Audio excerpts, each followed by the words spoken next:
Amin, saudara. Haleluya.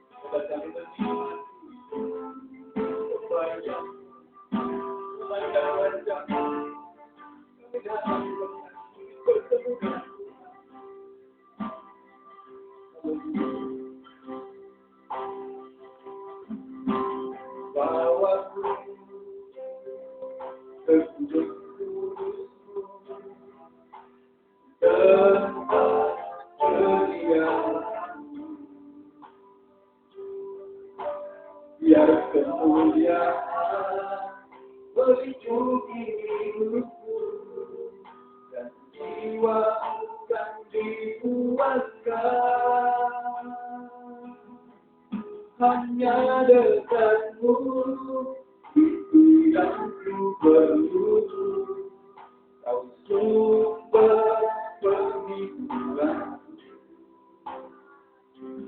dan yang kau ubahkan air mataku dari lembah yang bermata air.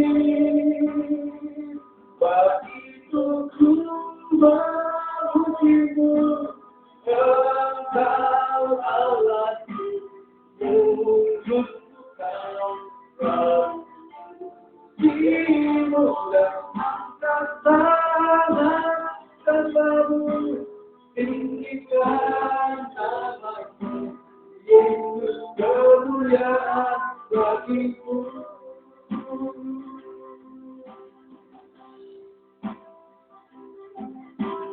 Bawaku ke kudusmu di tempat kemuliaan-Mu, yang kemuliaan meliputi hidupku dan jiwaku kan dikuatkan. Hanya dekatmu itu yang ku perlu. Kau sumber penghiburan dan Kau yang ubahkan air mataku dari lembah yang bermata air.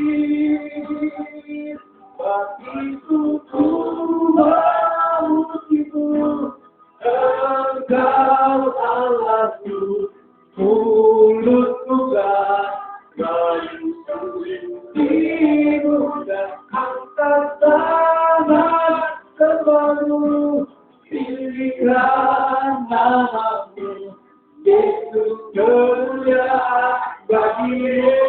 Bagiku memuji, bagiku memujimu, Engkau Allahku, mulutku kau dimu, angkat tangan terbaru, tinggikan namamu, Yesus kemuliaan bagimu.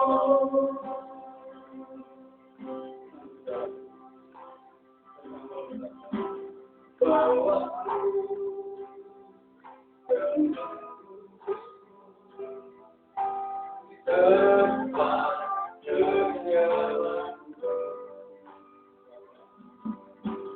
yang kemuliaan meliputi hidupku dan jiwaku kan dikuatkan. Hanya dekatmu itu yang ku perlu.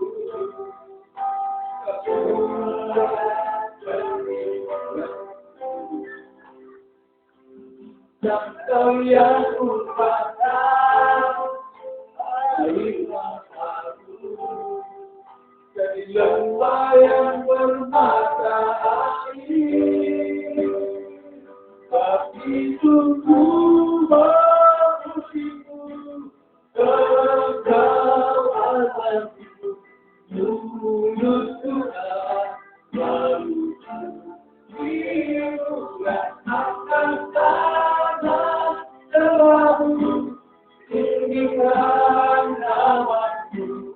Itu kemuliaan bagimu memuji, bagimu memujimu, engkau lagi mulut bukan lalu hiburan tanah selalu tinggikan namamu. Yesus kemuliaan bagimu,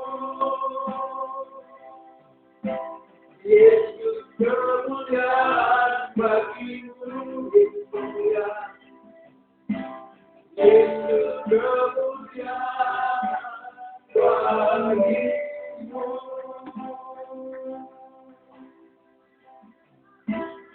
Ya Tuhan Yesus, Allah kami, Raja kami, Juru Selamat kami, Tuhan yang hidup selamanya. Engkaulah Tuhan, kemuliaan kami ya Tuhan.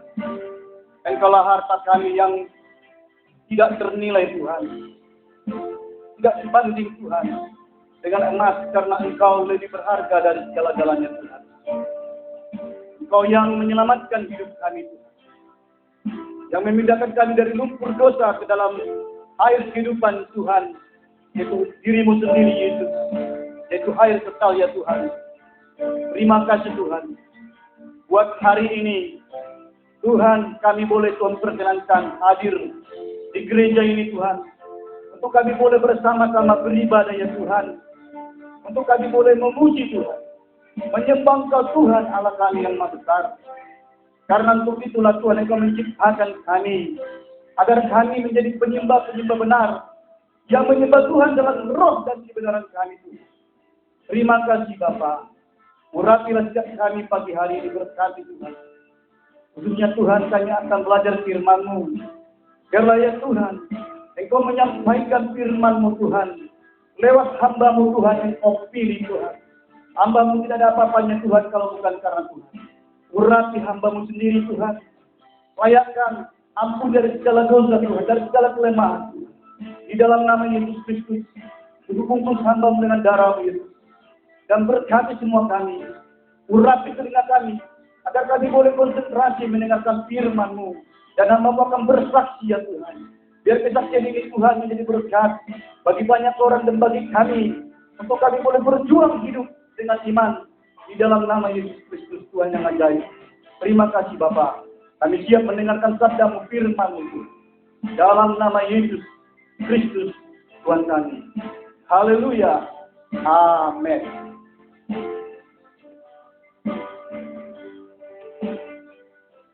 Shalom. Banyak orang ya. Ya, mungkin kurang berapa nih. Tapi enggak juga ya. Tadi saya sudah bangun jam 4 ya. Berdua jam 5. Setiap hari memang begitu. Tapi ya kadang-kadang begitulah situasi kita, situasi dan kondisi. Kita tidak tahu kenapa ya. Tapi berapa orang pun kita yang hadir di sini, pasti Tuhan melihat kita. Amin. Kita fokus saja kepada Tuhan. Intinya kita diselamatkan seluruhnya. Harapan kita masuk surga semua. Amin. Haleluya. Ya, mari saudara yang terkasih. Saya mengajak kita bersama-sama untuk membuka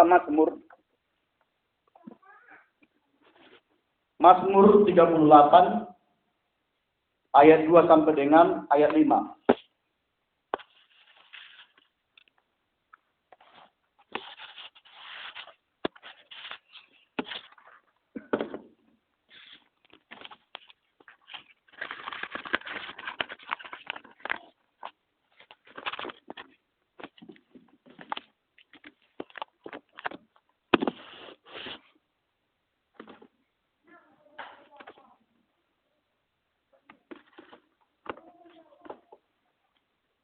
Mazmur pasal 38 ayat 2 sampai dengan ayat 5. Bagi sudah yang mendapat, yang punya laptop silakan buka firman Tuhan, yang punya HP silakan buka firman Tuhan, yang punya Alkitab alangkah baik, lebih baik lagi kita buka Mazmur 38 ayat 2 sampai 5. Kita baca bersama-sama dengan serentak 1, 2, 3 ya. Tuhan, janganlah menghukum aku dalam gerammu, dan janganlah mengajar aku dalam kepanasan murkamu. Sebab anak panamu menembus aku, tanganmu telah turun menimpa aku. Tidak ada yang sehat pada dagingku, oleh karena hamaramu. Tidak ada yang selamat pada tulang-tulangku, oleh karena dosaku. Sebab kesalahanku telah menimpa kepalaku, semuanya seperti beban berat yang menjadi terlalu berat bagiku. Ya, firman Tuhan yang sudah kita baca pasal 38 ayat 2 sampai dengan ayat 5, ini merupakan doa Daud ketika itu ya, yang menuliskan doanya dalam Mazmur ketika dia sakit. Bapak Ibu Saudara terkasih, ayat pertama tidak kita baca, tapi saudara bisa baca sekarang. Nah, Bapak Ibu Saudara yang terkasih, ini adalah pengalaman Daud ketika dia sakit. Diceritakan di sini dalam pasal 38 yang telah kita pelajari tadi, yang telah kita baca bersama. Nah, oleh karena itu Bapak Ibu Saudara terkasih, kalau judul di atas yang diberikan lembaga Alkitab Indonesia yaitu doa pada waktu sakit, dan siang hari ini saya memberikan judul khotbah yang cukup sederhana tapi cukup menarik, yaitu Tuhan penyembuhku. Bapak Ibu Saudara yang terkasih. Bapak Ibu Saudara yang terkasih, ya, kalau kita berbicara tentang kesembuhan, ya, kalau kita berbicara tentang Tuhan penyembuhku, berarti kita lagi sakit, Bapak Ibu Saudara terkasih, atau kita sudah disembuhkan dari sakit penyakit. Ya, Bapak Ibu Saudara terkasih, sakit dalam bahasa Yunani yang saya pelajari adalah arostos. Apa? Arostos. Saya akan kutip bahasa Yunaninya supaya kita lebih mengerti ya. Sakit dalam bahasa Yunani disebut dengan arostos. Kenapa dikatakan arostos? Karena arostos ini lahir dari bahasa Yunani yang lebih komplit lagi, yang lebih klasik, yaitu pneuma psiki sarotomatos. Apa? Pneuma psiki sarotomatos. Artinya sakit tubuh, jiwa, roh. Bapak Ibu Saudara terkasih. Atau dalam bahasa Inggrisnya speech, body, soul. Ya, body, soul, spirit. Ya, sakit tubuh, jiwa, roh. Itu lebih jelas lagi. Ya, sakit itu lebih jelas dikatakan pneuma psiki sarotomatos. Berarti sakit tubuh, soma. Ya, bahasa Yunani jiwa, psiki, roh, pneuma. Bapak Ibu Saudara terkasih. Nah, artinya di sini Bapak Ibu Saudara yang terkasih, Tuhan sanggup ya. Tuhan sanggup menyembuhkan tubuh jiwa roh saudara. Ketika saudara sakit, Tuhan sanggup menyembuhkan tubuh jiwa roh kita ketika kita sakit. Bapak Ibu Saudara terkasih, harapan orang sakit di mana-mana adalah sembuh. Ya, harapan orang sakit di mana-mana adalah supaya dia sembuh, Bapak Ibu Saudara terkasih. Sembuh dalam bahasa Yunani-nya adalah perestika. Ya, sembuh dalam bahasa Yunani adalah perestika, ya, sembuh total. Perestika ini sembuh bisa Anda alami mungkin lewat obat yang Anda makan ketika saudara sakit. Sembuh bisa juga Anda alami ketika saudara dirawat di rumah sakit, Bapak Ibu Saudara terkasih, dirawat secara spesifik, secara komplit ya, di mana Anda akan diinfus, akan diberi obat yang lebih komplit, Anda bisa sembuh di rumah sakit, Bapak Ibu Saudara terkasih. Sembuh juga bisa secara kesembuhan ilahi, Bapak Ibu Saudara terkasih, secara mujizat, seperti banyak yang terjadi di KKR yang mungkin Anda sudah saksikan ya secara langsung ataupun di televisi atau di VCD, Bapak Ibu Saudara terkasih. Kesembuhan ilahi dalam bahasa Yunani-nya teke terapia. Ya, teke terapi. Artinya sembuh secara mujizat ilahi. Ya, sembuh secara mujizat ilahi terapi. Artinya Tuhan sendiri langsung turun tangan menjamah tubuh seseorang yang sakit, Bapak Ibu. Tuhan adalah penyembuhku. Dalam bahasa Yunani-nya terapi. Tuhan adalah penyembuhku. Ini Anda harus imani bahwa Tuhan Anda adalah penyembuh Anda. Amin. Tuhan adalah penyembuh saya, Bapak Ibu Saudara terkasih. Nah, kenapa saya mengambil judul khotbah Tuhan adalah penyembuhku? Tapi sayang sekali tidak banyak orang karena saya baru disembuhkan, Bapak Ibu Saudara terkasih. Nah, saya izinkan lebih lama bersaksi, Bapak Ibu. Agak berbeda dengan masa-masa lalu, saya khotbah secara sistematis, secara teologi. Tapi saya ingin rindu bersaksi pada kesempatan yang manis ini, Bapak Ibu Saudara terkasih. Nah, Bapak Ibu Saudara-saudara saya yang terkasih, saya dipanggil Tuhan dari sakit penyakit. Ya, saya dipanggil Tuhan, latar belakangnya adalah dari sakit penyakit, Bapak Ibu Saudara terkasih. Mungkin yang Anda tahu saya sakit jantung ya, tapi selesai nggak di sini. Tadi saya datang ke kota Beringin, dia masih mandi, katanya dia menyusul.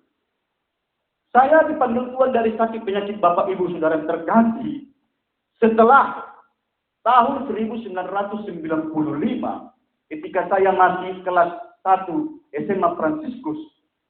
Untuk pertama kalinya Tuhan Yesus bicara kepada saya secara langsung, Bapak Ibu Saudara terkasih. Saya mendengar jelas suara Tuhan ketika itu saya sendiri di kamar. Tuhan Yesus berkata, di akhir zaman akan banyak lagi palsu. Ya, saya bersaksi di hadapan Tuhan, saya tidak rekayasa. Tuhan, saya ingat Tuhan mengatakan di akhir zaman akan banyak nabi palsu. Itu 3 kali Tuhan ulang ketika itu saya dengar ya. Suara Tuhan saya dengar, tapi saya tidak melihat. Jam 4 pagi. Saya pada saat itu tidak sadar. Memang saya tertidur ya, lagi tidur dari sejak jam 9. Jam 4. Kenapa saya tahu jam 4? Saya nanti terjaga ya. Tuhan bicara di akhir zaman akan banyak nabi palsu. Nah, ilustrasi seperti ini Bapak Ibu supaya saudara percaya. Kalau siapa ini? Kalau Ica tertidur ya, udah tidur malam jam 12 atau jam 3 atau jam 4, katakanlah jam 12 malam udah tidurnya, tiba-tiba Papa berbicara begini, Ica, sudah tidur kau? Ya, aku katakan saja begini, supaya lebih mudah dimengerti. Jam 5 pagi ya, Papa bicara. Memang awalnya Ica sudah tidak tidur. Papa bicara, Ica, bangun, sekolah. Tentunya dia akan mendengar Bapak Ibu sudah terkasih. Ya, Ica akan mendengar walaupun ketika itu dia tertidur. Ya, kalau orang tua kita memanggil kita, atau istri kita, atau suami kita yang lagi tidurnya, kita bisa dengar. Ya, kecuali seseorang itu astemo, asal peak modom, bisa dia tidak dengar kita memanggil. Tapi yang jelas, yang normalnya, walaupun kita sedang tidur, kalau orang tua kita memanggil atau suami kita, kita akan terjaga. Demikianlah halnya Bapak Ibu. Ketika saya mendengar suara Tuhan di akhir zaman akan banyak nabi palsu, Bapak Ibu terkasih. Nah, selanjutnya Bapak Ibu, tahun 1997 di Sidimpuan, ketika kami sudah pindah, kelas 2 SMA, saya masih ingat, ini sengaja saya tulis di sini biar teratur, biar jangan ada salah tahunnya Bapak Ibu. Tahun 1997 di Sidimpuan untuk kedua kalinya Tuhan Yesus bicara kepada saya secara langsung. Di akhir zaman akan banyak nabi palsu. Ya, tadi yang pertama ada yang saya lupa, waktu Tuhan Yesus bicara, saya langsung terjaga, saya langsung duduk berdua, saya menangis. Saya ketakutan karena saya tidak ngerti, ya. Saya tidak ngerti apa maksudnya. Demikian juga di Sidimpuan, saya terbangun ya, jam 11 pagi hari Minggu pada saat itu. Saya terbangun Bapak Ibu. Itu yang saya ingat sampai sekarang, makanya saya sudah lama saya hendak bersaksi, tapi baru ini. Saya baru memberanikan diri bersaksi, menceritakan ini kepada Bapak Ibu. Yakin zaman akan banyak dari palsu, Bapak Ibu. Nah, ini saya renungkan dalam seminggu ini, Bapak Ibu Saudara terkasih. Akhir zaman. Ketika saya SMA, saya tidak mengerti akhir zaman ya. Terlebih dari palsu. Karena saat itu saya masih kelas 1 SMA.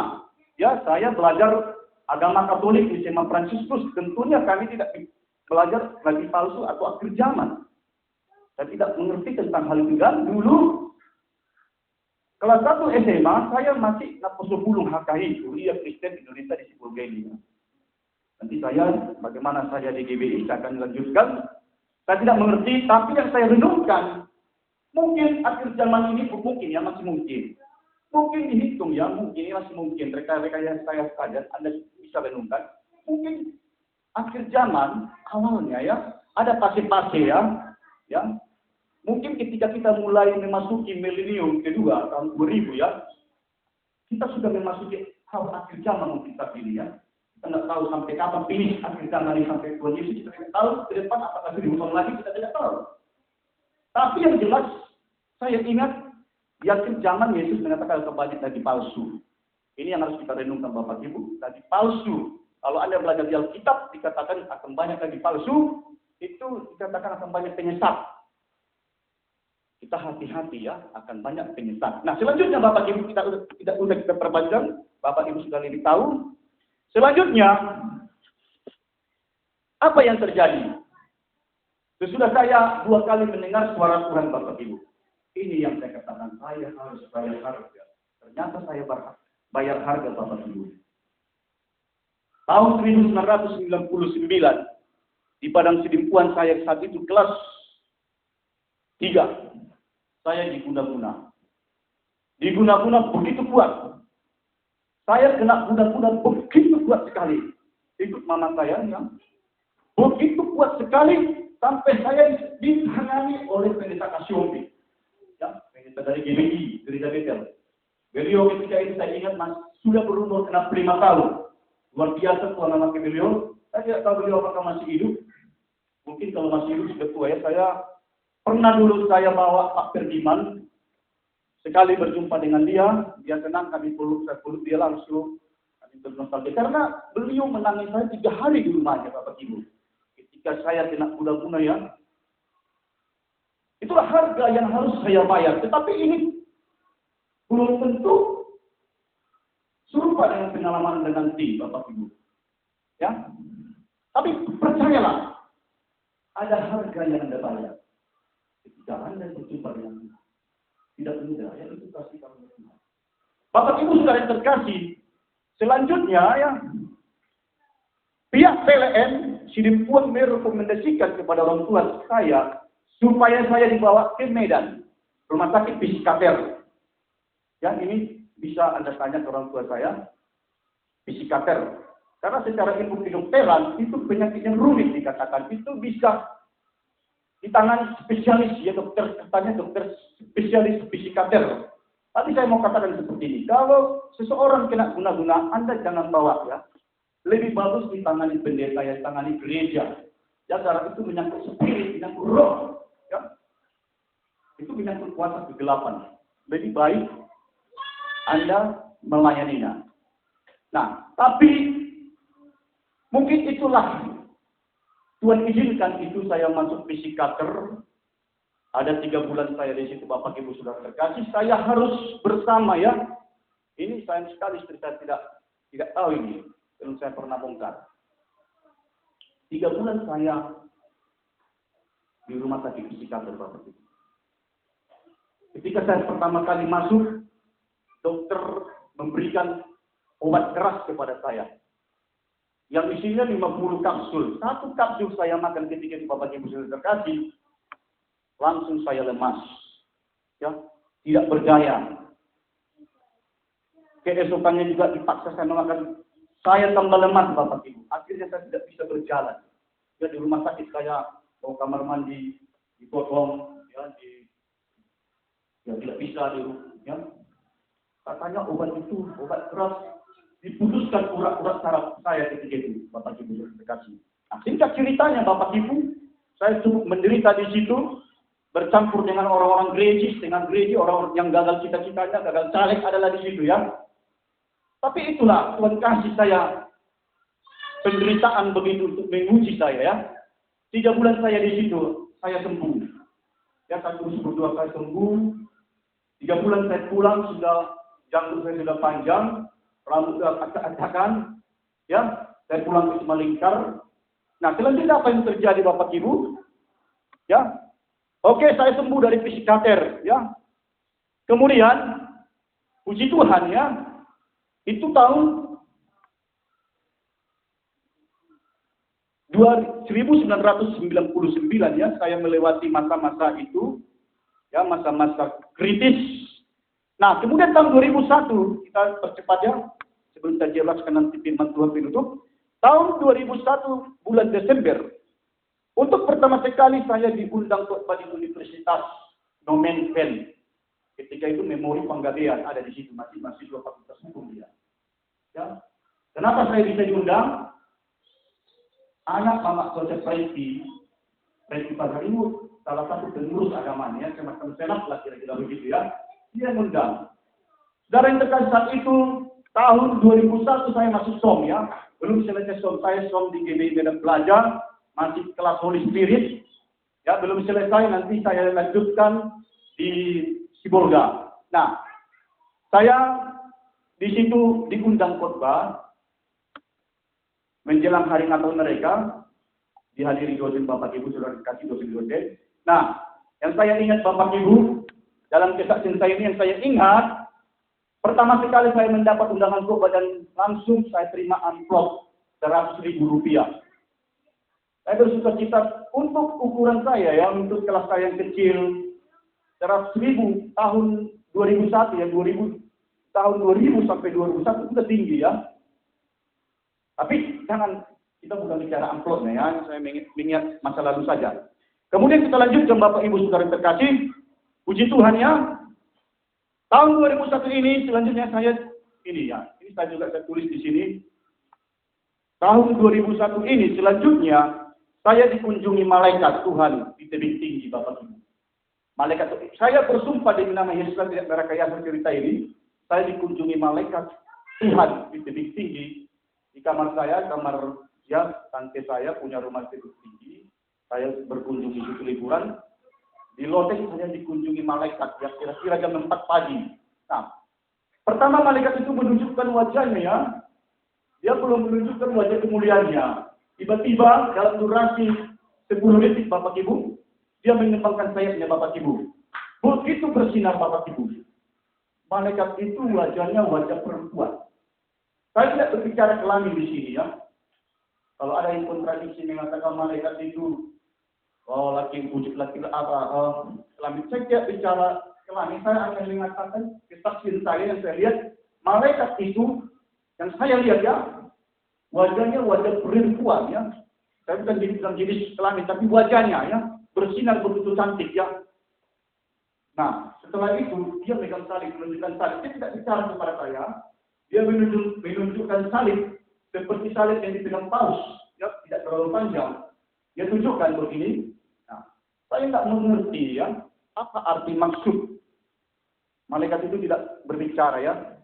Tapi ketika saya disuruh, nanti saya pertanyakan kepada teman kita, pendeta Simbolon, Gereja Rasul, kita ceritakan penglihatan tersebut. Dia bilang begini, kamu diberikan karunia John melayani perempuan, kaum wanita. Apa? Iya, itu ada dua pengertiannya. Kamu dipakai Tuhan melayani wanita. Yang kedua memang kau dipilih Tuhan. Pengertian yang kedua kamu dipilih Tuhan. Nah, itu yang menguatkan saya. Bapak Ibu Saudara terkasih. Kemudian apa selanjutnya Bapak Ibu? Saya persingkat lagi.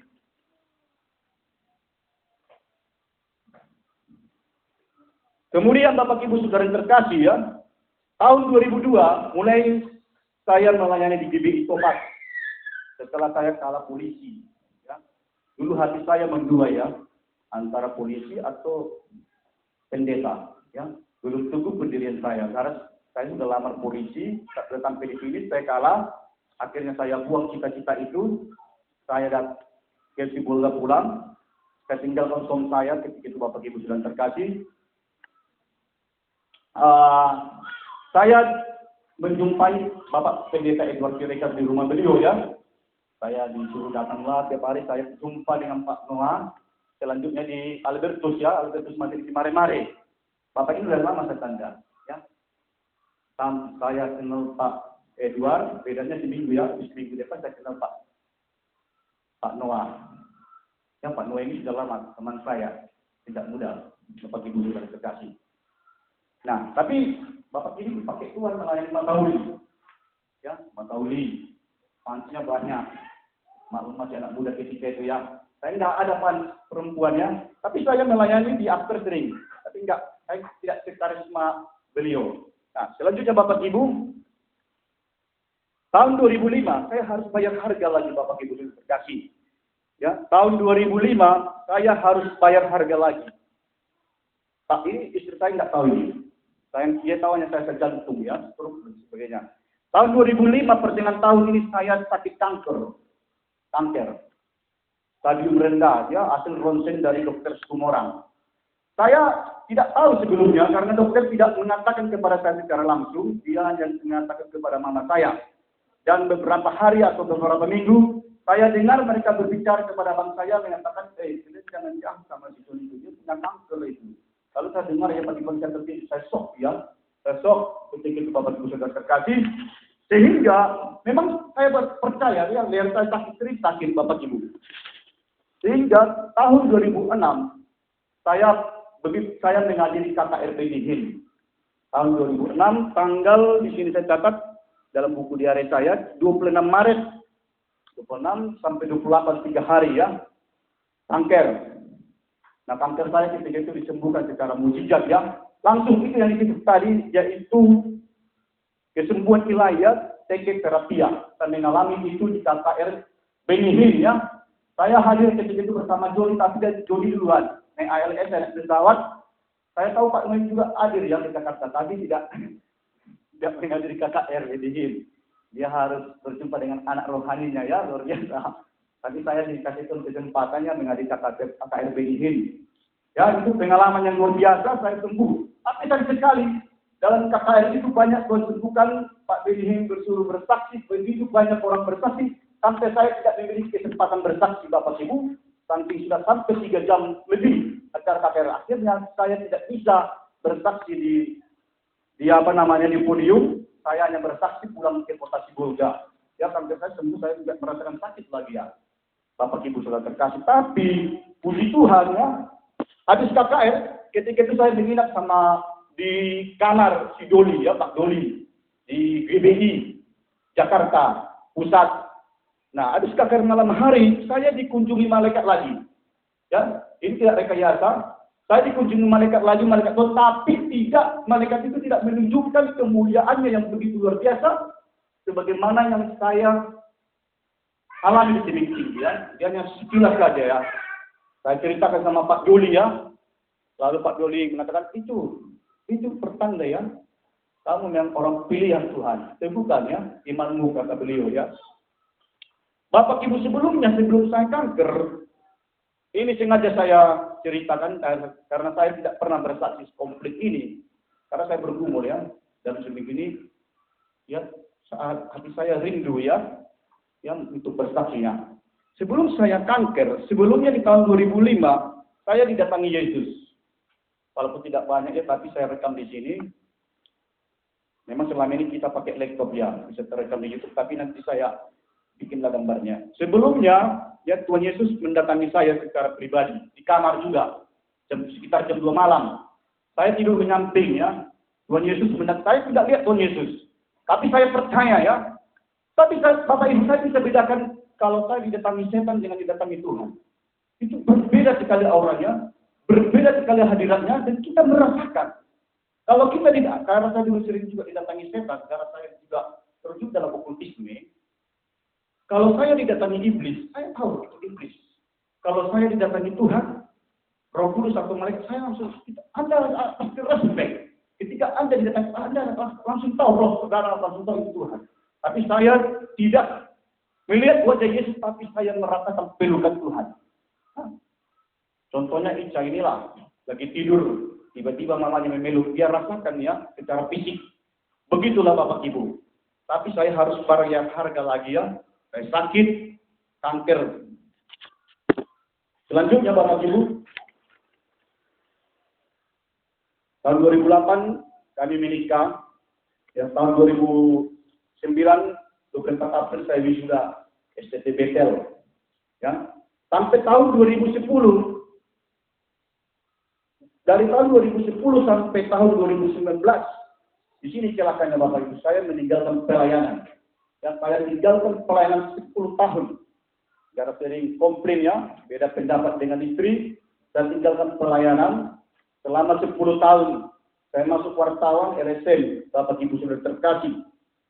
Akhirnya saya diajak Tuhan ya. Tuhan lanjutkan lagi beberapa penyakit-penyakit parah. Sampai nanti ya, di kemudian 1 Desember 2019, saya masuk di GSK ini ya. Diajak Pak Gembala kita, Pak Noah, hadir di Rusunawa ya, saya terkejut. Itu yang saya catat ya, kalau saya ada sejarah-sejarah pribadi, saya catat itu. Supaya jadi kesaksian. Kalau saya tidak dikunjungi Pak Noah, mungkin saya kena neraka ya. Gak balik saya melayani. Ya, pasti. Saya tidak ngerti. Memang saya rindu melayani, saya tidak tahu bagaimana caranya. Selalu berdua di jalan, berdua. Itu Pak Noah datang. Ya, itu sudah pernah menyaksikan. Ya, memang berarti Tuhan masih menampuni saya. Itu Tuhan mau kita kembali. Saya bergabung di desa ini. Haleluya. Luar biasa ya, Pak Noah dipakai ya untuk membangkitkan orang-orang yang sudah pernah larilah dari Tuhan ya. Lari dari Tuhan, saya dibangkitkan kembali ya di GSKI, Gereja Suara Kebenaran Yesus. Selanjutnya Bapak Ibu, tahun 2016 ya, saya harus bayar harga lagi Bapak Ibu. Ya. Ini kalau ini istri saya sudah tahu. Tahun 2016 saya sakit parah, urat-urat terjepit. Udah di-scan di rumah sakit Pandan. Akhirnya membuat saya masuk ke rumah sakit Metabelika. Sampai 5 kali saya keluar masuk. Ya. Lalu sembuh. Kemudian Bapak Ibu sudah terkasih. Oktober 2016 saya sakit jantung. Ya. Saya sakit jantung bulan November. Saya masuk. Ya, saya pergi ke rumah sakit Adam Malik. Ruang UGD. Ya, saya sendiri dari kota Sibolga saya terjatuh di situ pingsan. Akhirnya saya ditangani begitu intensif. Ya, saya esoknya harus mengikuti nuklir, jantung saya harus dinuklir Bapak Ibu sudah terkasih begitu diri, tapi hari pertama, hari kedua ada fase-fase ya, langkah-langkah pengobatan di rumah sakit Adam Malik saya jalani, sampai ke puncaknya saya di situ dipasang nuklir ya, nuklir jantung untuk melihat otot jantung saya, ya. Otot jantung saya bermasalah Bapak Ibu sudah terkasih. Kalau normalnya begini, untuk mendapatkan kita, normalnya jantung orang otot itu begini, ya, teratur. Tapi saya hasil dari nuklir, saya lambatnya bermasalah otot jantung saya, makanya sakit, makanya mulai capek. Nah, lalu pulang dari rumah sakit Adam Malik, saya pulang ke Sibolga Bapak Ibu sudah terkasih. Kemudian ada 5 kali lagi saya masuk rumah sakit ya Bapak Ibu, saya harus bayar harga lagi. Itulah Tuhan ajar saya karena saya lari dari panggilan ya, Anda jangan lari ya. Sampai Oktober sampai awal 2017 ya. 1 minggu setelah tahun baru saya kena serangan jantung, Anda sudah tahu, dilarikan ke rumah sakit Metabelika. Saya kena serangan jantungnya sakit sekali, hampir mati. Saya takut sekali dulu ya. Dokter Nusa menolak, istri saya yang disuruh harus melarikan saya ke rumah sakit Metabelika. Bapak Ibu, saya mau mati di situ. Tangan sudah apa semua kaku, saya takut sekali ya. Saya takut mati karena saya tahu pasti masuk api neraka. Karena saya belum bertobat untuk yang kedua kali ya. Dulu yang pertama sudah bertobat, tapi lari dari Tuhan. Ya, Anda jangan lari dari Tuhan. Saya takut masuk api neraka. Sehingga saya bertahan ya, berjuang hidup. Selanjutnya, Bapak Ibu, saya persingkat saja. 30 Januari, saya harus opname di Rumah Sakit Muhammad Medan. 1 Februari 2017 jantung saya dioperasi untuk pemasangan cincin jantung. Ya pulang dari Medan ada 10 kali saya masuk di rumah sakit Metamedika Sibolga. Kemudian pertengahan 2017 saya sakit kembali gejala stroke. Membuat saya tidak tahan berdiri, artinya saya sering jatuh-jatuh, akhirnya masuk ke rumah sakit Metamedika. Saya pernah 2 kali jatuh ya dalam acara pernikahan kakak saya ya di gereja. Pertama di waktu acara mertupol, saya jatuh di gereja kain. Kemudian minggu depannya pemberkatan kakak saya di gereja HKBP Sukoharjo, saya jatuh juga. Ya, saya berobat, masuk rumah sakit, ditangani dokter spesialis, mengatakan urat saraf terjepit, gejala stroke, ya gejala stroke. Selanjutnya Bapak Ibu sudah terkasih, pulang dari situ saya sembuh, Tuhan sembuhkan. 2018 di tahun ini mulailah penyakit saya Tuhan sembuhkan perlahan-lahan. Ya, sampai Desember 2019 jantung saya mulai kumat kembali untuk yang terakhir kali. Dan ini yang terakhir kali, Bapak Ibu. Saya pun opname di rumah sakit umum Sibolga, Pak Noah datang ke sini. Saya ingat, Pak Noah datang membawa nasi goreng atau mie goreng ya. Pak Noah ini baik ya. Sakitlah di rumah sakit pas untuk makanan. Ya, saya bersaksi ada Nuriles sekarang baru sembuh ya. Minggu depan akan yang makankan baru saya bertobat lagi. Ya, Pak Noah datang menjenguk saya ya. Kenapa saya bisa sakit umat jantung lagi ya? Karena memikirkan saya dulu gantung pembayarannya. Ya. Sementara tahun baru dekat perlu uang ya banyak. Nah, kemudian saya sembuh ya.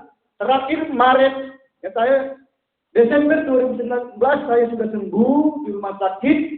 Ya, teras 3 saya sudah sembuh. Tuan pakai dokter, tuan pakai perawat. Artinya begini. Saudara tidak boleh anti ya kepada rumah sakit. Tuhan jangan begini. Tuhan punya banyak cara menyembuhkan kita. Bisa lewat dokter, ya, bisa secara mujizat. Suka-suka Tuhan lah bagaimana ya kan? Kalau secara mujizat itu ada harus banyak harga. Tapi di sini saya alami semua Bapak Ibu. Sampai terakhir ya, 15 Maret 2020 saya kena corona. Ya, saya kena corona ya. 15 hari diisolasi. Kenapa bisa kena corona? Ini mungkin ada bertanya. Kenapa bisa kena corona Bapak Ibu? Karena pernah saya 2 minggu tidak datang ke gereja ya. Saya bukan lari dari Tuhan. Ya. Saya lagi berperkara dengan Tuhan ketika itu. Ada doa pribadi saya yang belum Tuhan jawab selama setahun. Sampai saya kesal sama Tuhan, saya bilang, Tuhan, aku tidak akan masuk ke gereja dan tidak akan melayani engkau tidak menjawab doa saya. Saya mulai berkurang dari doa saya tidak akan ke gereja. Sehingga apa yang terjadi Bapak? Saya tidak punya niat untuk lari dari Tuhan. Saya hanya berperkara dengan Tuhan ya. Apa sih berperkara? Saya hanya berurusan dengan Tuhan. Saya tidak punya masalah dengan Pak Noah. Saya tidak punya masalah dengan yang lain di gereja ini. Saya hanya berperkara dengan Tuhan. Sampai saya lemas ya. Saya demam. Ya, saya melarikan diri di rumah sakit bersama si Landong. Sampai dulu ini saya dibilang corona, Bapak Ibu sudah terkasih. Corona. Saya lagi swab ya. Ada yang bilang saya murtad. Ya, antar kita dia Pak Juli Pardede dari habis kemarin lalu dia bilang, kamu murtad saudara. Ada yang murtad dari lagi. Saya sakit. Saya tidak pernah murtad Bapak Ibu. Ya, kalau ada didengar-dengar saya mau murtad pindah agama, justru saya yang mau bikin murtad orang ya. Saya mau bikin murtad orang, meninggalkan agamanya. Ya. Saya jujur aja, tapi saya supaya alam saja di sini baiknya supaya dia mengerti ya. Anda jangan berhubungan dengan yang mudah-mudahan Anda jangan berhubungan yang beda agama. Ya. Saya tidak akan hampir membuat anak orang rusak ketika SMA. Perempuan bus anehnya kayak gini. Kenapa cewek-cewek Kristen, kita mulai ya. Kenapa cewek-cewek Kristen sering menolak saya? Tidak tahu. Tapi cewek-cewek Muslim pada tergila-gila kepada saya. Ya. Waktu saya SMP, ada yang satu tetangga saya, sekarang dia sudah 3, ada yang anak SMA 3 juga dulu dia masih anak muda saya, sampai di Silipuan, Muslim suka. Mungkin mereka lihat saya gereja ya. Anda kalau bersinar, Bu. Ya, perhatikan yang mudah-mudahan. Anda kalau bersinar bagi masyarakat, bagi muda-mudi, di luar dari Kristen, orang akan tertarik mengikuti Anda, Bapak Ibu.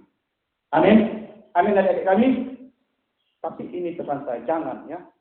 Kalau Anda tidak beriman, kalau Anda tidak disuruh Tuhan untuk membawa orang kepada Kristus melalui hubungan seperti itu, jangan ya.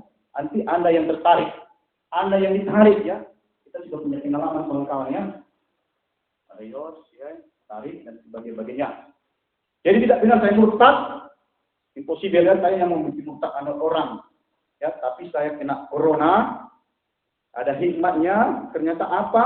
Jawaban Tuhan yang saya perkarakan dengan Tuhan. Ternyata istri saya datang. Nangis-nangis minta balik karena saya mau mati katanya. Jujur ada begini Bapak Ibu ya. Waktu saya corona, saya tidak terlalu takut ya. Ini motivasi bagi saudara. Saya tidak terlalu takut kan dengan corona sampai sekarang. Dalam penyakit yang saya alami, saya lebih takut ketika saya kena serangan jantung. Ini ada kasihnya, bagaimana saya dioperasi ya. Sampai darah saya pingsan dulu. Darah saya banyak diambil ya. Dari batang cincin ya.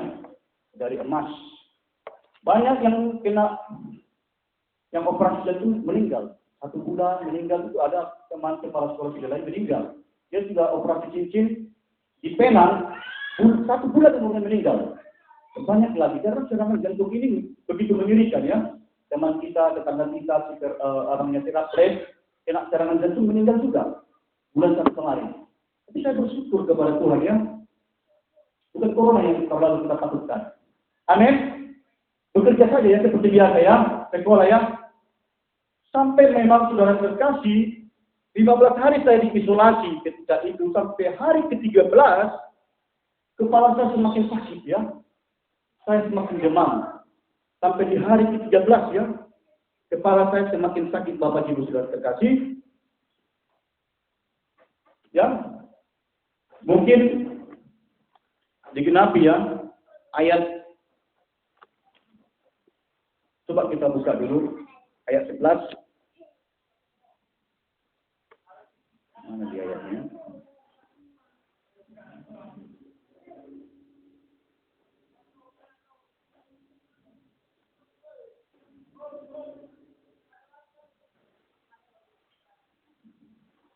Ya, pasal 38 ayat 5. Coba baca Pak berdiri.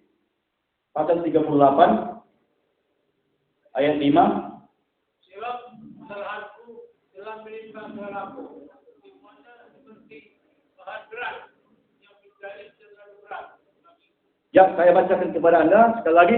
Sebab kesalahanku telah menimpa kepalaku, semuanya seperti beban berat yang menjadi terlalu berat bagiku. Ini saya alami ya, apa yang dialami dia, saya alami di rumah sakit Medan ketika ada corona ya. Sakit sekali kepala saya. Saya bilang sama dokter, kenapa kepala aku tidak sembuh-sembuh sampai kok makin sakit? Nah, dokter bilang, itulah corona itu katanya. Saya semakin panas sekali, panas. Kepala saya semakin sakit sampai saya nangis ya. Saya telepon istri saya. Tapi begini, saya bilang sama abang saya tidak takut, saya pasrah saja. Kalau saya harus mati, nantilah saya telepon bapak saya, laundry judge. Saya bilang, laundry judge seperti apa? Abang saya marah. Kalau kenapa mau mati, itu sama dengan bunuh diri. Begini bang. Tapi corona ini kalau menang ini loh. Kalau kita kalah, kita mati. Kalau kita menang, kita sembuh. Ya. Tapi begini, kita jangan berpikir secara stigma. Kalau Anda kena corona mati, jangan terus Anda mengatakan Anda masuk api neraka ya. Ini masalah kalau menang di dunia aja. Masalah api neraka itu masalah urusan Tuhan. Haknya Tuhan surga ke neraka. Dulu kan gempar. Kita beda, kena corona mati. Tidak, buktinya saya mengalami Bapak Ibu Saudara. Saya tidak takut mati ketika dia. Berbeda halnya ketika saya sakit jantung, saya takut dengan kematian. Tapi di sini saya pasrah. Ya, kalau mati saya siap. Saya yakin saya masuk surga. Karena saya sudah terima Yesus, saya sudah minta ampun sama Tuhan, saya sudah mulai saya masuk surga. Cuman abang saya tidak siap. Mana anakmu katanya? Anakmu butuh 2 orang harus kau urus. Nanti dia juga ya Tuhan juga. Saya harus berjuang ya, dia juga ya. Ya, jadi saudara yang terkasih, saya harus bayar harga Tuhan penyembuh.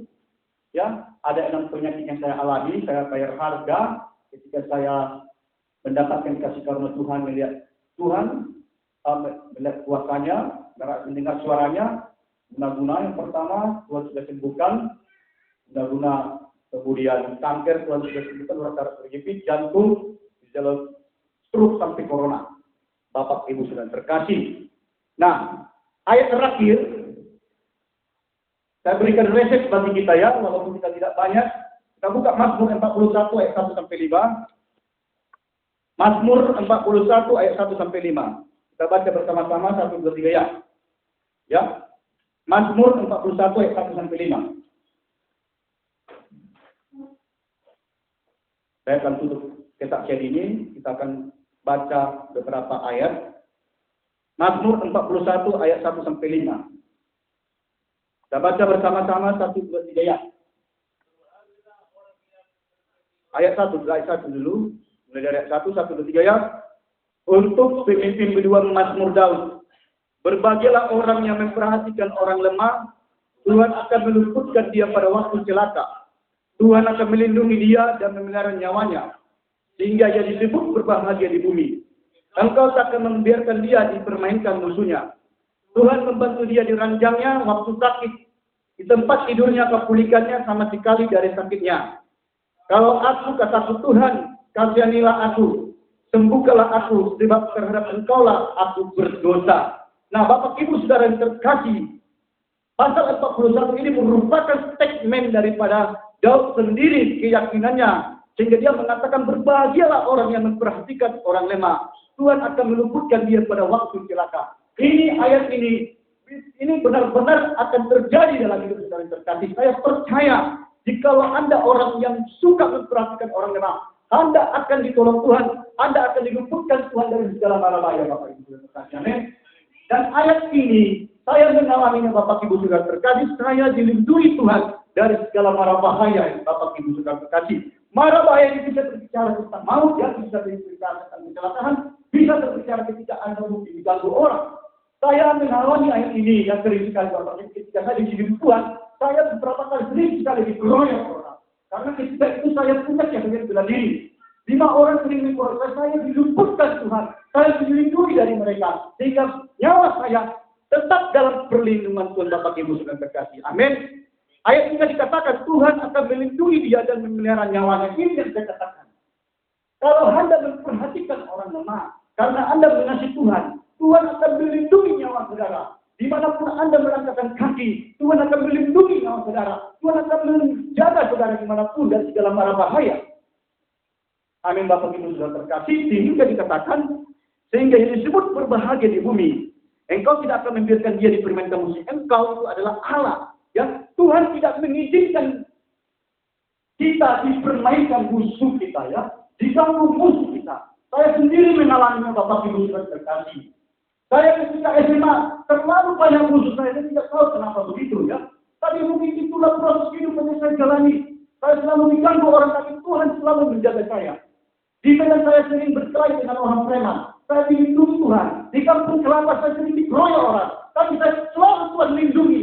Tuhan luputkan dari segala mara bahaya. Tuhan lindungi dari segala maut, Bapak Ibu saudara terkasih. Sampai saya pernah blok saya di radio Sisiap, sampai meluncur, putus rem, jatuh, Honda saya meluncur sampai mentaruhkan melompat ketika itu. Itu membuktikan bahwa firman Tuhan ini adalah sungguh-sungguh akan digenapi bagi orang-orang percaya, bagi orang yang memperhatikan orang lemah, karena kita mengasihi Tuhan. Amin. Saudara akan diproteksi Tuhan. Saudara akan dilindungi Tuhan dari para bahaya, dari segala serangan santet guna-guna, dari segala sakit penyakit. Tuhan akan melindungi saudara, sebagaimana yang terlebih dahulu dialami Daud ketika itu. Dan itu keyakinan Daud, Bapak Ibu saudara terkasih. Sampai dia berkata, ya, ayat 5 dikatakan, ayat 4, Tuhan membantu dia di ranjangnya waktu dia sakit, ya, waktu sakit. Di tempat tidurnya akan pulihkan dia sama sekali dari sakitnya. Ini, ya, pasti akan digenapi dalam hidup saudara. Kalau nanti Anda sakit, kalau Anda percaya kepada Tuhan, kalau Anda menyerahkan diri kepada Tuhan, menyerahkan penyakit saudara kepada Tuhan, akan mencabut penyakit saudara. Amin. Itu yang saya alami, Bapak Ibu saudara terkasih. Ketika saya diberikan Tuhan ujian, semasa saya masih muda, ada penyakit yang saya alami ketika itu Bapak Ibu Saudara. Sampai waktu saya corona, langsung mengatakan, oh udah pernah makan di situ dulu. Karena kan kita juga. Ya, ada yang bilang, kalau saya juga tidak mati-mati. Ada yang bilang, mau banyak ya. Bukan karena saya juga, saya tidak mati-mati Bapak Ibu Saudara terkasih. Bukan karena nyawa saya banyak Bapak Ibu. Tapi itu semua karena kasih karunia Tuhan. Amin. Itu semua karena janji Tuhan. Digenapi bagi hidup kita. Amin. Digenapi bagi hidup saya. Tuhan proteksi saya dari kematiannya. Sehingga penyakit tidak bisa membunuh saya. Mungkin nanti saya mati tertidur. Mungkin nanti ya. Mudah-mudahan begitu ya. Saya sudah alami semua penyakit-penyakit berat ya. Mulai dari punah-punah saya sudah hancur Tuhan sembuhkan. Ya. Kurang sedikit. Saya sudah alami sampai saya masuk rumah sakit Tuhan sembuhkan. Serangan jantung Tuhan sembuhkan. Kanker Tuhan sembuhkan. Sampai gejala stroke. Ya, sampai corona Tuhan sembuhkan Bapak Ibu Saudara terkasih. Artinya di sini Bapak Ibu. Tidak ada cerita dongeng dalam Alkitab ini. Ya. Tidak ada janji Tuhan yang tidak ditepatinya ketika Anda datang kepada Tuhan. Amin Bapak Ibu. Mari percaya kepada Tuhan. Jangan lari dari panggilan. Haleluya. Jangan lari dari Tuhan. Saya bukan lari dari Tuhan ketika itu, tapi saya hanya dipilih dengan bagaimana Tuhan menolong saya sesuai dengan janji firman yang Bapak Ibu Saudara terkasih. I'm not running from God, but I just want to see what God asked me according to His word. It helped me. Ya, saya tidak lari. Tadi hanya saya memuji firman Tuhan ya. Tapi ternyata Tuhan tepati firman yang Tuhan genapi dalam hidup saudara, dalam hidup saya. Mau Anda mengalami mujizat Bapak Ibu? Datang kepada Tuhan Bapak Ibu Saudara terkasih. Mazmur 41 ayat 8. Kita baca bersama-sama 1 dan 3 ya sampai 9. Sedikit lagi. Kita baca Pak Presiden. Semuanya orang yang benci kepada fisik bersama tentang aku. Mereka berantakan yang jahat terhadap aku. Penyakit jahanam telah menimpa dia. Sekali dia terbaring takkan bangun lagi. Ya, ini ayat 8 pertama sekali dialami oleh Daud ya. Tapi dia berkata semua orang yang benci kepadaku berbisik-bisik bersama-sama tentang aku. Mereka merancangkan yang jahat terhadap aku. Ayat 9. Penyakit jahanam telah menimpa dia. Sekali dia berbaring takkan bangun-bangun lagi ya. Ini juga saya alami Bapak Ibu penyakit jahanam ya. Saya katakan corona karena memang itulah kenyataannya. Ada orang berkata kalau mati di sini ya. Jangan bangun-bangun situ itu. Ya, ada orang mengatakan di luar negeri ternyata saya sembuh ya. Tuhan sembuhkan Bapak Ibu terkasih. Mazmur 38 ayat 10 sampai 11 kita baca. Mazmur 38, saya kasih resep-resep ini ya, resep-resep firman Tuhan tentang kesembuhan. Mazmur 38, kita baca dulu ayat 11, kita oper ayatnya, ayat 11 sampai ayat 11. Mazmur 38, ayat 11, baca Pak Presiden.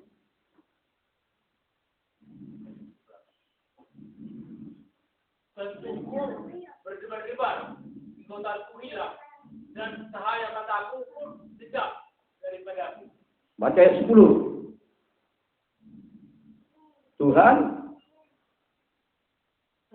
engkau mengetahui segala keinginanku dan kalau kubur tidak tersembunyi bagi. Ya, jantungku berdebar-debar, kekuatanku hilang ya, itu dialami Daud. Saya juga mengalaminya ya. Ayat 10, Tuhan engkau mengetahui segala keinginanku dan keluhku pun tidak tersembunyi bagimu. Ini doa saya Bapak Ibu di rumah sakit, Tuhan engkau mengetahui segala keinginanku. Ya, Tuhan jawab ya. Kemudian ayat 16 kita baca bersama-sama 1 dan 3 ya. Sebab kepadamu ya Tuhan aku berharap, engkau lah yang akan menjawab ya Tuhan Allahku. Percayalah Bapak Ibu, apapun problem Anda, apapun masalah Anda, apapun pergumulan saudara, apapun penyakit saudara, Tuhan akan menjawab. Haleluya. Tuhan akan menjawab apa kerinduanmu. Ya. Tuhan akan menyatakan kasih karunia-Nya, kebaikannya, dengan menjawab engkau, yang menjawab doamu Bapak Ibu. Kalau saya mengalami, Anda juga harus mengalami. Haleluya. Yang terakhir, Mazmur 38 ayat 22 sampai dengan 23. Kita baca bersama-sama 1, 2, 3 ya. Jangan tinggalkan aku, ya Tuhan, anakku. Janganlah jauhi daripadaku. Segeralah menolong aku, ya Tuhan. Ya, saya baca sekali lagi. Ini resep ya, resep kesembuhan, resep keselamatan ya. Firman Tuhan resep ya.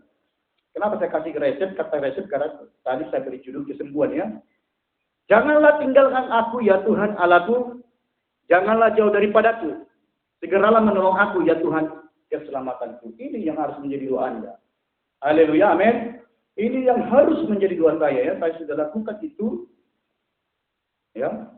Segeralah menolong saya, Tuhan, itu saya katakan di rumah sakit, ternyata tolong. Ini yang menjadi doa kita, supaya Tuhan menolong kita. Amin. Jadi, kesimpulannya yaitu Tuhan Yesus adalah penyembuh kita. Apapun penyakit Anda, Tuhan akan sembuhkan, ya. Kesembuhan itu bisa Anda alami ketika Anda di rumah makan obat. Kesembuhan itu juga bisa Anda alami ketika Anda di rumah sakit. Kalau Anda berdoa pasti Tuhan sembuhkan. Kesembuhan itu juga bisa Anda alami secara mukjizat. Ya, Tuhan langsung tanpa Anda makan obat. Tapi karena iman saudara, Yesus akan menyembuhkan. Karena Yesus tidak pernah berubah ya. Dia tetap sama dari dulu sampai sekarang. Karena dia adalah Tuhan penyembuh kita. Terima kasih buat firman Tuhan, buat kesaksian. Untuk memberkati. Mari kita naikkan pujian. Engkaulah perisaiku. Mari, Ica. Saya rindu menyanyikan lagu ini. Karena ketika saya di rumah sakit, saya menyanyikan ini. Ya, tersentuh sekali hati. Ini belum pernah saya nyanyikan khotbah seperti di mimbar. Baru ini saya rindu. Mari saya mengajak saudara. Engkaulah perisaiku.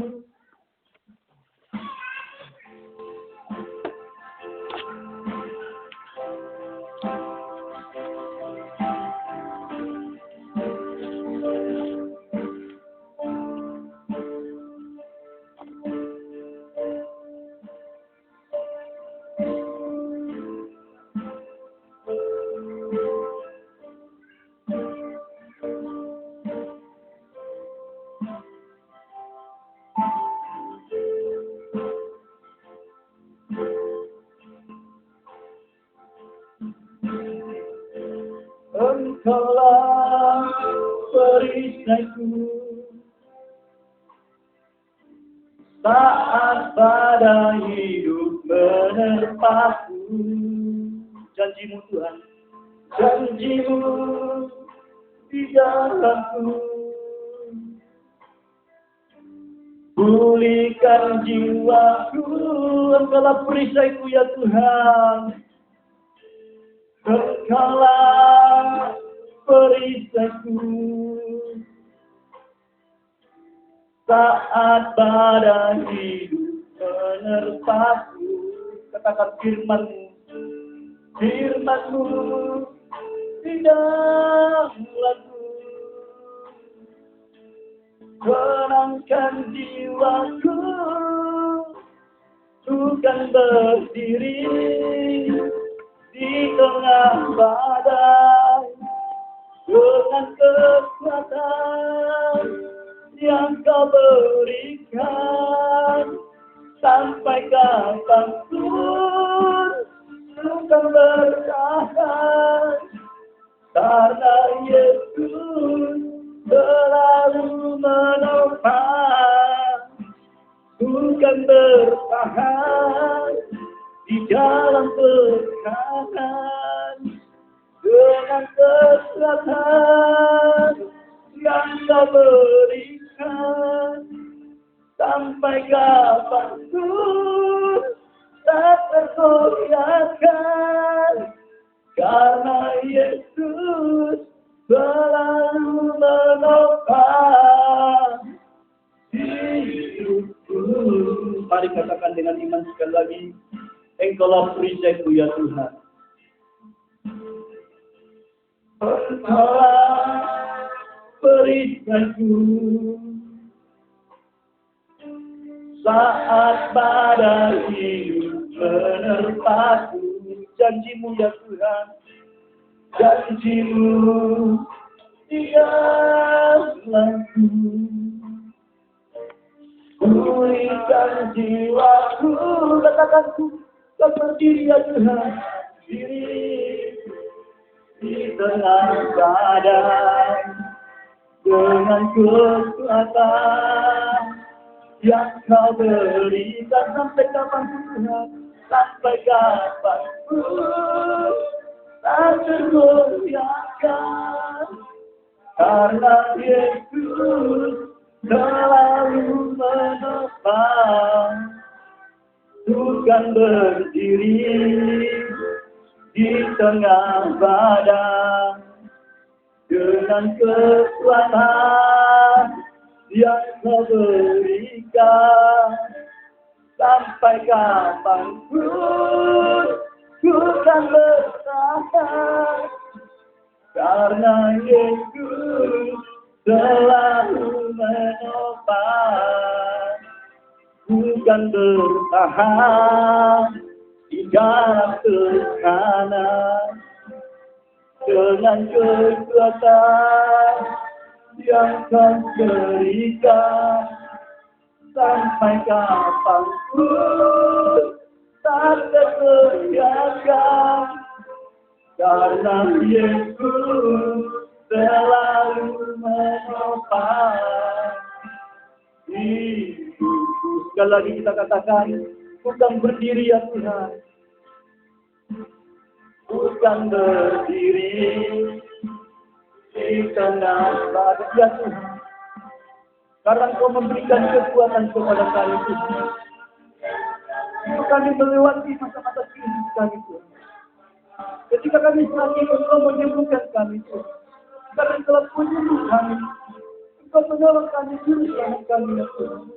Selalu menopang, bukan berdiri di tengah badan dengan kekuatan yang Kau berikan, sampai kapanpun Tuhan, kapanpun bukan bertahan, karena Yesus selalu menopang. Bukan bertahan dalam tekanan, dengan kekuatan Tuhan, dengan kekuatan yang Kau berikan, sampai kapanpun Tuhan, sampai kapanpun tak tergoyahkan, karena Yesus selalu menopang. Karena Yesus selalu menopang. Karena Yesus selalu menopang. Mari kita datang kepada Tuhan. Mari kita sembah Dia, kita bersyukur kepada Tuhan. Buat segala kebaikan-Nya, buat segala kasih karunia-Nya, buat segala kesembuhan yang pernah kita alami, yang diberikan Tuhan kepada kita, buat panggilan yang terindah dalam hidup saudara. Mari bersyukur dan datang kepada Tuhan. Sembah Dia dengan jiwa ragamu, sembah Dia dengan kasih sayangmu pada Tuhan, sembah Dia dengan kepercayaanmu yang teguh kepada Tuhan. Haleluya Tuhan. Katakan haleluya Yesus. Ungkapkan syukurmu kepada Tuhan. Ungkapkan rasa syukurmu kepada Tuhan atas panggilan yang Engkau terima dari Dia, atas kepercayaan yang Tuhan berikan kepada Engkau, atas semua perlindungan yang Tuhan berikan kepada Engkau. Mari bersyukur kepada Tuhan. Haleluya, terima kasih Tuhan. Terima kasih Tuhan. Haleluya. Engkaulah Yesus, Kau Tuhan penyembuh, Kau Tuhan penyembuh Tuhan, Kau penyembuh kami Yesus, Kau penyelamat kami ya Tuhan, Kau penyelamat hidup kami Yesus. Terima kasih ya Tuhan. Haleluya Yesus, haleluya Yesus Juru Selamat. Engkau begitu baik ya Tuhan. Engkau begitu baik dalam hidup kami. Engkau begitu agung dalam hidup kami ya Tuhan. Engkau begitu dahsyat dalam hidup kami. Betapa kami mengasihi-Mu Tuhan. Betapa kami memuliakan Engkau. Betapa kami bersyukur kepada-Mu ya Tuhan. Buat panggilan-Mu dalam hidup kami. Buat kesembuhan yang Kau berikan dalam hidup kami. Buat pengalaman yang indah yang Kau berikan. Pengalaman pahit yang Kau berikan kepada kami untuk menguji iman kami. Untuk melatih iman kami agar kami selalu berharap kepada-Mu. Terima kasih Yesus. Kau dapat penyembuh kami Tuhan. Di dalam pada hidup ini Tuhan kami akan berdiri. Kami akan berdiri tetap melayani Kau. Kami akan berdiri tetap mengasihi kepada Tuhan. Teguhkan iman kami Tuhan. Kuatkan hati kami untuk mengiringi Kau Yesus sampai Kau datang. Sampai Kau menjemput kami. Terima kasih Tuhan. Terima kasih Yesus. Terima kasih Roh Kudus. Ketika yang hebat Tuhan kami. Kau begitu agung ya Tuhan. Maha kudus Engkau ya Tuhan. Maha besar Engkau ya Tuhan. Haleluya Tuhan. Haleluya Tuhan. Bangkitkan iman kami Tuhan. Hamba berdoa ya Tuhan. Bangkitkan iman hamba-hamba-Mu tempat ini. Kuatkan semua kami. Proteksi kami dari segala mara bahaya.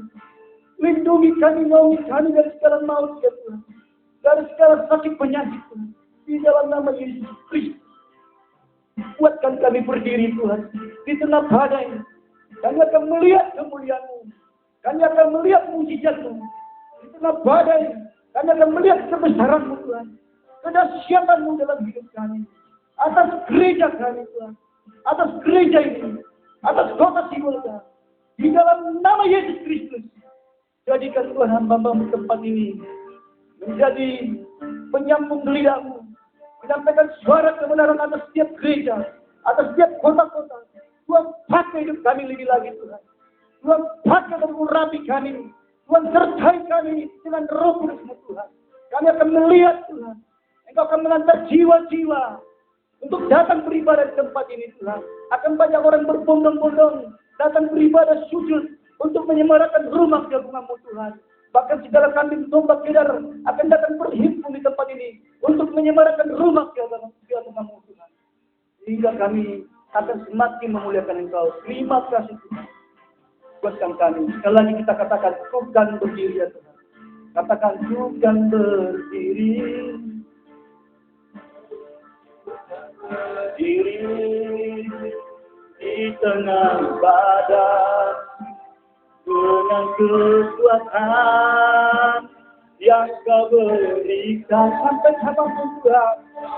Kapanpun tak kebanyakan karena Yesus selalu menolong. Katakan suka bertahan. Kami serahkan kepada Bapak Gembala sudah hidup kita dalam ibadah dan firman Tuhan telah disampaikan Tuhan memberkati.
Amin.